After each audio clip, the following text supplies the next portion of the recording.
Telangana CM Revanth Reddy లండన్లో ప్రవాసులతో భేటీ అయ్యారు.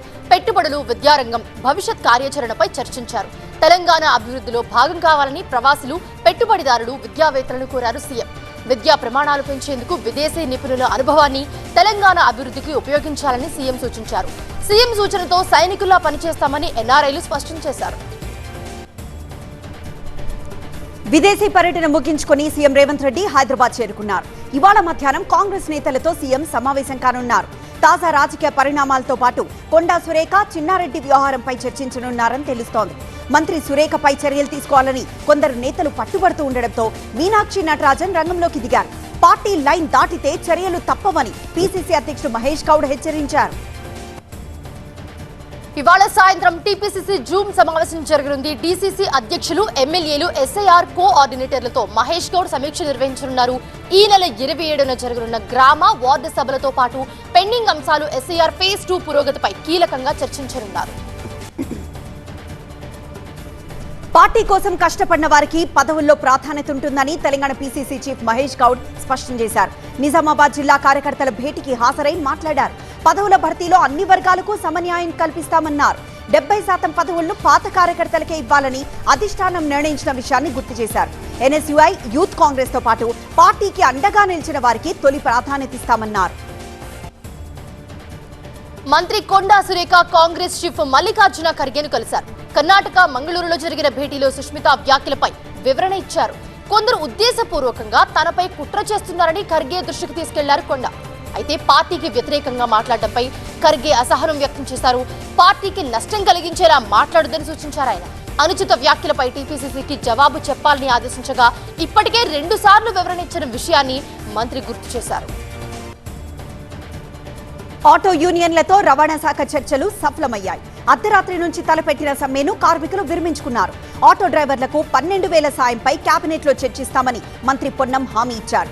RTC ద్వారా ఈవీ ఆటోల ప్రచారం అబద్ధమన్నారు. ఆటో ఛార్జీల సవరణకు కమిటీ వేస్తామన్నారు. ట్రాన్స్పోర్ట్ వర్కర్ల సంక్షేమ బోర్డుపై కసరత్తు చేస్తున్నామని, అసెంబ్లీలోనూ చర్చిస్తామని భరోసా ఇచ్చారు. ఇవాళ ఉమ్మడి మహబూబ్ నగర్ జిల్లాలో మంత్రులు కోమటిరెడ్డి వెంకటరెడ్డి, జూపల్లి కృష్ణారావు పర్యటించనున్నారు. అచ్చంపేట, వనపర్తి, కొల్లాపూర్లో పలు రహదారి పనులకు మంత్రులు శంకుస్థాపన చేయనున్నారు.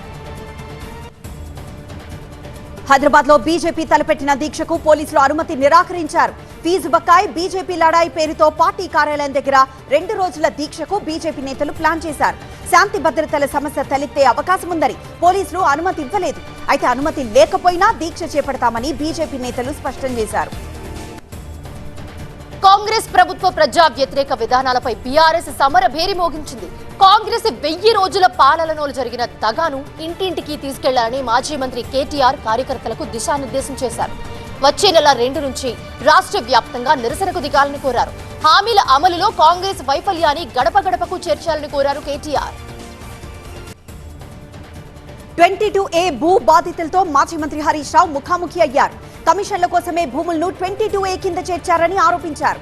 లక్షల ఎకరాలను నిషేధిత జాబితాలో చేర్చి బాధితులను ఇబ్బంది పెడుతున్నారని విమర్శించారు. 22A సమస్యను వెంటనే పరిష్కరించాలని డిమాండ్ చేశారు. లేదంటే ప్రజలే రోడ్లపైకొచ్చి బుద్ధి చెప్తారని హెచ్చరించారు. ఏపీలో జూనియర్ డాక్టర్ల సమ్మె 15వ రోజుకు చేరింది. స్టైఫండ్ పెంచే వరకు సమ్మె విరమించేది లేదని జూడాలు స్పష్టం చేస్తున్నారు. ఇవాళ ప్రభుత్వంతో మరోసారి జూడాలు చర్చించే అవకాశం ఉంది. లిక్కర్ కేసులో తనను అక్రమంగా ఇరికించారని ఏపీ మాజీ మంత్రి కారుమూరి నాగేశ్వరరావు ఆరోపించారు. రాష్ట్రంలో దుర్మార్గపు పాలన కొనసాగుతోందని మండిపడ్డారు. రాజకీయంగా అణిచివేసేందుకే కేసులు పెట్టి వేధిస్తున్నారని ఆరోపించారు. కారుమూరి అరెస్ట్ ను వైసీపీ ఎమ్మెల్సీ రమేష్ యాదవ్ తప్పుపట్టారు. ప్రభుత్వ వైఫల్యాలను ప్రశ్నించే వారిని కూటమి సర్కార్ టార్గెట్ చేస్తోందన్నారు.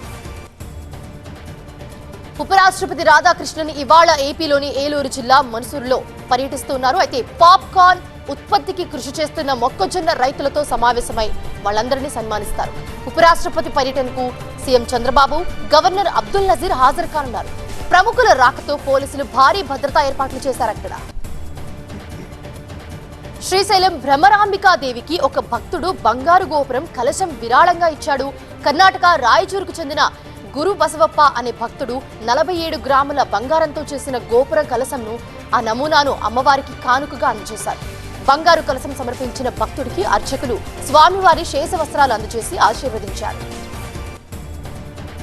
సైదాబాద్ స్టీల్ బ్రిడ్జ్ కి స్వాతంత్ర సమర యోధురాలు సంగం లక్ష్మీబాయి పేరు పెట్టాలని బీజేపీ డిమాండ్ చేసింది.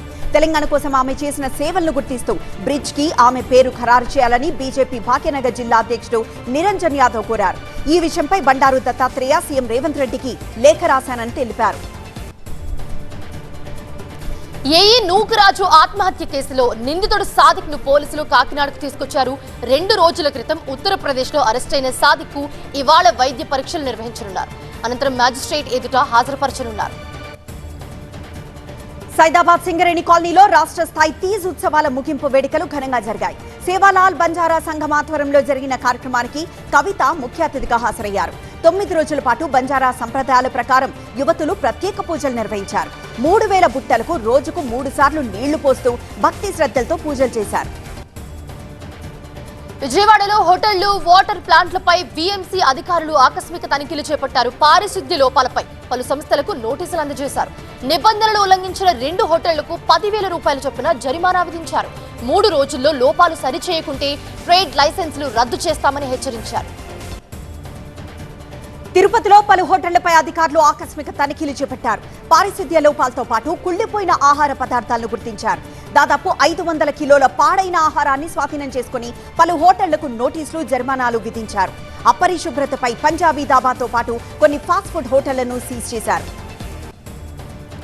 నెల్లూరు జిల్లా కోవూరు ఏఎంసీ మార్కెటింగ్ కమిటీ అభినందన సభ కొడవలూరులో ఘనంగా జరిగింది. రైతాంగ సమస్యల పరిష్కారానికి కమిటీ సభ్యులు కలిసికట్టుగా పనిచేయాలని ఎంపీ వేమిరెడ్డి ప్రభాకర్ రెడ్డి సూచించారు. రైతులకు అండగా ఉంటూ అవినీతికి తావు లేకుండా వారి ప్రయోజనాలను కాపాడాలని ఎమ్మెల్యే వేమిరెడ్డి ప్రశాంతిరెడ్డి కోరారు. వాయువ్య బంగాళాఖాతంలో అల్పపీడనం కొనసాగుతోంది. దీంతో ఇవాళ, రేపు ఉత్తరాంధ్రలో మోస్తారు వర్షాలు, పలుచోట్ల తేలికపాటి వర్షాలు కురిసే అవకాశం ఉంది. ఒడిశా, ఉత్తరాంధ్ర తీరంలో గంటకు 40 నుంచి 50 కిలోమీటర్ల వేగంతో గాలులు వీచే అవకాశం ఉండడంతో మత్స్యకారులు వేటకి వెళ్లొద్దని అధికారులు సూచించారు. తెలంగాణలోని పలు ప్రాంతాల్లో వర్షాలు కురుస్తున్నాయి. హైదరాబాద్ సహా 14 జిల్లాలకు వాతావరణ శాఖ ఎల్లో అలర్ట్ జారీ చేసింది. పలు జిల్లాల్లో తేలికపాటి వర్షాలతో పాటు గంటకు 40 కిలోమీటర్ల లోపు వేగంతో ఈదురుగాలులు వీచే అవకాశం ఉందని అధికారులు తెలిపారు. గుజరాత్లోని జామ్నగర్ జిల్లాలో కల్తీ పాల దందా గుట్టును పోలీసులు రట్టు చేశారు. కాలావాడ్ తాలూకా హరిపర్ గ్రామంలో దాడులు చేసి భారీ ఎత్తున కల్తీ పాల దందా జరుగుతుందని గుర్తించారు. రాజ్కోట్ రేంజ్ పోలీసులు ఆకస్మిక దాడుల్లో 7,150 లీటర్ల కల్తీ పాలను సీజ్ చేసి ధ్వంసం చేశారు. మహారాష్ట్రలోని జల్గావ్ జిల్లాలో పెద్ద బస్సు ప్రమాదం తప్పింది. ఛత్రపతి సంభాజీనగర్ నుంచి సూరత్ వెళ్తున్న బస్సు కన్నడ ఘాట్ దగ్గర ప్రమాదానికి గురైంది. స్టీరింగ్ రాడ్ విరిగిపోవడంతో డ్రైవర్ నియంత్రణ కోల్పోయి బస్సు బ్రిడ్జ్ రక్షణ గోడను ఢీకొట్టింది. ఒక్కసారిగా జరిగిన ప్రమాదంతో ప్రయాణికులు భయాందోళనకు గురయ్యారు. అయితే ఎలాంటి ప్రాణ నష్టం జరగకపోవడంతో అంతా ఊపిరి పీల్చుకున్నారు. నౌకా నిర్మాణ రంగంలో భారత్ స్వయం సమృద్ధి సాధించాల్సిన అవసరం ఉందని కేంద్ర రక్షణ శాఖ మంత్రి రాజ్నాథ్ సింగ్ అన్నారు. మారుతున్న ప్రపంచ పరిస్థితులకు అనుగుణంగా స్వదేశీ సాంకేతికతను పెంపొందించుకోవాలని పిలుపునిచ్చారు. కోల్కతాలో జీఆర్ఎస్సీ, వైఏఎల్ సంస్థలకు చెందిన సుమారు 3,500 కోట్ల విలువైన 5 విస్తరణ ప్రాజెక్టులకు శంకుస్థాపన చేశారు. మహిళా సాధికారత పట్ల నిజమైన నిబద్ధత ఉంటే 33% మహిళా రిజర్వేషన్ బిల్లుకు కాంగ్రెస్ సహకరించాలని స్మృతి ఇరానీ డిమాండ్ చేశారు. మాటల్లో కాకుండా చేతల్లో మహిళా సాధికారతను నిరూపించుకోవాలన్నారు. చట్టసభల్లో మహిళల ప్రాతినిధ్యాన్ని పెంచే చట్టానికి మద్దతుగా నిలవాలని కోరారు. అప్పుడే మహిళల పట్ల కాంగ్రెస్ కు నిజమైన గౌరవం ఉందన్న నమ్మకం కలుగుతుందన్నారు. దేశవ్యాప్తంగా భారీ వర్షాలు కురుస్తున్నాయి. కుండపోత వానలతో నదులకు వరద పోటెత్తింది. జమ్మూ కాశ్మీర్ వ్యాప్తంగా భారీ వర్షాలు కురుస్తుండటంతో ఉధంపూర్ జిల్లాలో లోతట్టు ప్రాంతాలు జలమయమయ్యాయి. రాంబన్, రజౌరి జిల్లాలు ఉరుములు, మెరుపులతో కూడిన వర్షం కురుస్తుంది. అఖర్నలో చీనాబ్ వరద ప్రవాహంలో చిక్కుకున్న 3 ఆర్మీ, ఎస్డీఆర్ఎఫ్ బలగాలు రక్షించాయి. ఉత్తరప్రదేశ్లో భారీ వర్షం కురిసింది. మొరాదాబాద్లో రహదారులు జలమయం కావడంతో వాహనాల రాకపోకలకు తీవ్ర అంతరాయం ఏర్పడింది. ఉత్తరాఖండ్లో భారీ వర్షాలకు తమసా నది ఉప్పొంగి ప్రవహిస్తోంది. లోతట్టు ప్రాంతాల ప్రజలను అధికారులు అప్రమత్తం చేశారు. నదీ పరివాహక ప్రాంతాల్లోనూ జాగ్రత్తగా ఉండాలని సూచించారు. Bollywood star Kareena Kapoor, talented hero Dhanush జంటగా ఒక భారీ ప్రాజెక్ట్ రాబోతోంది. సంజయ్ లీలా భన్సాలీ నిర్మాణంలో డైరెక్టర్ పిఎస్ మిత్రన్ ఈ సినిమాను తెరకెక్కించనున్నారు. మైథలాజికల్ అడ్వెంచర్ జంగల్ డ్రామాగా రూపొందుతున్న ఈ సినిమాకు సంబంధించి త్వరలోనే అధికారిక ప్రకటన రానుంది. ఈ ఏడాది నవంబర్లో ప్రీ ప్రొడక్షన్ పనులు ప్రారంభించి 2027 జనవరి నుండి షూటింగ్ స్టార్ట్ చేయనున్నారు.